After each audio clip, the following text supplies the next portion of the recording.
ဘေးသမားလုံးပဲမင်္ဂလာပါကျွန်တော်အကြောင်းအရာလေးတစ်ခုရှင်းပြခြင်းလို့ line ပေါ်တက်လာတာပါပုံမှန်အားဖြင့်တော့ကျွန်တော် line ပေါ်ကိစ္စတွေကိုပြန်ပြီးတုံ့ပြန်လည်းမရှိဘူးရှင်းလည်းမရှင်းဘူးဘာလို့လဲရှင်းရရှုပ်စိတ်လည်းမဝင်စားဘူးခုဘွားနဲ့ကိုနေတယ်ကျွန်တော်အမှုပညာအလုပ်ကိုကိုယ့်ကိုစူးစမ်းပြီးလုပ်တယ်အခုကမိသားစုကိစ္စဖြစ်နေလို့ကျွန်တော်မရှင်းလို့မရလို့တက်လာတာကျွန်တော်သမီးရဲ့ comment လေးတစ်ခုကြောင့်ဖြစ်သွားတဲ့ပြဿနာတွေကပြင်းနေကြီးလာလို့ဗျအဲ့ဒါလေးရှင်းပြခြင်းကျွန်တော်မိသားစုကိစ္စပါပြည်သက်တွေကိုချိုးပြီးတော့တောင်းပန်ထားကြတာကျွန်တော်အခုပြောနေတာကကျွန်တော်မိသားစုအကြောင်းမတိဘဲနဲ့ဝေဖန်တိုက်ခိုက်နေတဲ့သူတွေကိုရည်ညွှန်းတာပါနော်ကျွန်တော်ကိုချစ်ပြီးအားပေးနေတဲ့ပြည်သက်တွေနဲ့မဆိုင်ပါဘူးကျွန်တော်မိသားစုကိစ္စကလည်းပြည်သက်တွေရဲ့အရေးရောမဟုတ်ပါဘူးဒါနဲ့တိတိနဲ့ထင်လို့ကျွန်တော်ကရှင်းပြမှဖြစ်မှာမလို့ရှင်းပြတာပါဒီ post လေးပါနော်ရည်ရတယ်ဗျ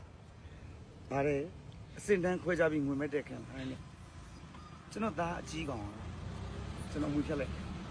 ဘာလို့ဖြတ်ရတာလဲဆိုတဲ့အကြောင်းရင်းကအများကြီးရှိပါတယ်ကျွန်တော်သားသမီး3ယောက်ဆိုလို့ကျွန်တော်တန်းတူချစ်ပါတယ်အားလုံးကိုချစ်ပါတယ်ကျွန်တော်သားအကြီးကောင်က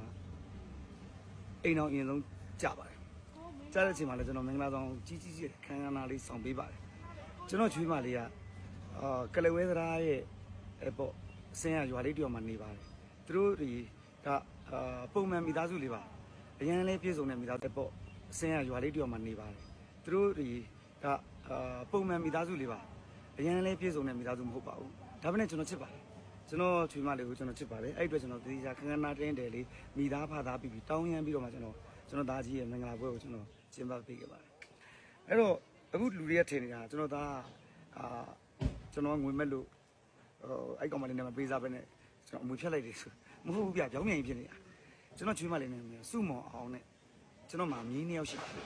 ်အကြီးမရွှေပိုးမုံနိုင်ပေါ့ဗျာနာမည်အရင်က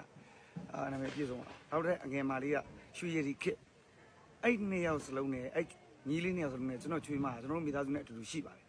ကျွန်တော်ချွေးမလေးကိုကျွန်တော်အမွေစားအမွေခံတမိအဖြစ်ပြန်မွေးစားလိုက်ပြီးတော့ကျွန်တော်သားအကြီးကောင်ကျွန်တော်အမွေဖြတ်လိုက်တာဒီမှာရေးထားတာနာမည်လည်းသူတို့တခြားလည်းမသိဘူးနေဗျာရေးထားတာပါတယ်သူ့နာမည်ကနေရဲနဲ့နာမည်ခက်စင်ဆိုပြီးတော့နေသွေးဆိုပြီးတော့ရေးရတယ်ဗျာလူကြီးအကြောင်းလည်းတခြားလည်းမသိပဲနဲ့အဲ့တော့ခင်ဗျားငွေမက်တာဖြစ်နိုင်ပါတယ်ကွန်မန့်တွေကလည်းကျွန်တော်အဲ့ကွန်မန့်တွေကိုဖတ်နေကျွန်တော်ရည်ကျင်လဲရည်ကျင်တယ်စိတ်လည်းမကောင်းဘူးဗျာအဲ့အတွက်ကျွန်တော်ဒါကိုလာဖြည့်ရှင်းတာပါအဲ့တော့ကျွန်တော်ချွေးမလေးကကလေး2ယောက်ရပြီးတော့မှကျွန်တော်သားအကြီးကောင်ဖောက်ပြန်တော့ပါတယ်ဖောက်ပြန်တာမ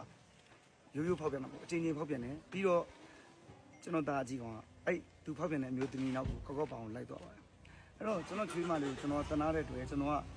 သမီးအဖြစ်ကျွန်တော်တို့တမိသားစုမှာချစ်စစ်ခင်နေကျွန်တော်သမီးငယ်မကလည်းသူ့အမရင်းလို့ချစ်တယ်ကျွန်တော်လည်းသမီးရင်းလို့ချစ်တယ်တွေ့ကျွန်တော်တို့အိမ်မှာပဲမိသားစုစီးလုံးနေပါတယ်ကျွန်တော်သားအကြီးကောင်ကိုကျွန်တော်ငွေဖြတ်လိုက်တာအခုဆိုလို့ရှိရင်6လကျော်ပါအဲ့တော့မတီးဘဲနဲ့ငွေမက်ကျွန်တော်ငွေမက်တယ်ဆိုတာပြည်သက်တွေသူတို့ပြောတာမှန်တယ်ဗျအဲ့တော့မတီးဘဲနဲ့ငွေမက်ကျွန်တော်ငွေမက်တယ်ဆိုတာပြည်သက်တွေသူတို့ပြောတာမှန်တယ်ဗျကျွန်တော်ငွေမက်ပါတယ်ဘယ်ငွေကိုမက်လဲတိလားကျွန်တော်ငကူကခြေမနော်ငကူကခြေမကြအောင်ရှာထားတဲ့ငွေကိုမက်ပါသူများကြီးကဒီနေ့တည်းကျွန်တော်ကတကြက်ပြားမှကျွန်တော်မကျူးလွန်ဘူးသူတို့မယူဘူးဗျအဲ့တော့လက်ဆောင်ပေးရင်တော့ယူတယ်လေဟိုတည်းမှာစုချရရင်ယူတယ်ပွဲကောက်လို့ရတယ်ယူတယ်ရုပ်ရှင်ရလို့ရတဲ့ပတ်စံယူပါတယ်ကျွန်တော်ငွေမက်ပါတယ်ဘာကြောင့်ငွေမက်တာလဲဆိုတော့ကျွန်တော်မိသားစုအတွက်ကျွန်တော်ရှာရပါတယ်ကျွန်တော်မြည်လေးမြောက်အရွယ်ရောက်ဖို့အတွက်ကျွန်တော်ကြောင်းထားပေးရတယ်ကလေးတွေကိစ္စတွေအကုန်လုံးကျွန်တော်တာဝန်ယူရတယ်သားသမီးတွေအရွယ်ရောက်လာလို့သူတို့တွေလွတ်သွားပြီလို့ထင်နေကြမှာကျွန်တော်မြည်2ယောက်ကကျွန်တော်အတွက်ကျွန်တော်ရှာဖွေမှရမယ့်အခြေအနေမျိုးတစ်ခုကိုဆက်ရောက်လာတဲ့အတွက်ကျွန်တော်ငွေမက်ပါတယ်ငွေမက်ပင်နဲ့ကိုစူးစမ်းလို့ရတဲ့ငွေကိုမက်တာပါကျွန်တော်သူများရှာလက်ကားရတဲ့ငွေမမက်ပါအဲ့ဒါဒါကျွန်တော်ရဲ့ခံချက်ပါကျွန်တော်ဒီခုချိန်ထိသူများရှာမယိုးမသားနဲ့ဖောက်လဲဖောက်ပြန်လုပ်ထားတဲ့ငွေတစ်ခုမှမရှိပါဘူးကျွန်တော်ယူသားနဲ့စူးစမ်းပြီးရှာတယ်ကျွန်တော်ရဲ့ကျေးဇူးရှင်အောင်သမားကြီးမိသားစုအတီးဆုံးပဲကျွန်တော်ကြိုးစားပြီးရှာတယ်သူတို့ရှိကကျွန်တော်ပစ္စည်းလေးယူပြီးရင်ကျွန်တော်ဝယ်ပြီးရင်ကျွန်တော်အဲ့လိုမျိုးပေါ့ကျွန်တော်ပေးနေတယ်လို့လေးဖဲ့ပေးနေကျွန်တော်ဒီဘဝဒီချင်းနေရောက်လာတာပါကျွန်တော်လက်ကားရထားတဲ့ပတ်စံမရှိပါဘူ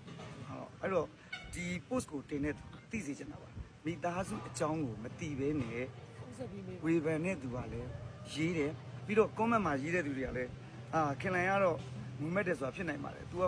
လိုခေါ်မလဲတကူကြီးစူးစမ်းပြီးရလာတဲ့ဖြစ်တယ်ဆိုတော့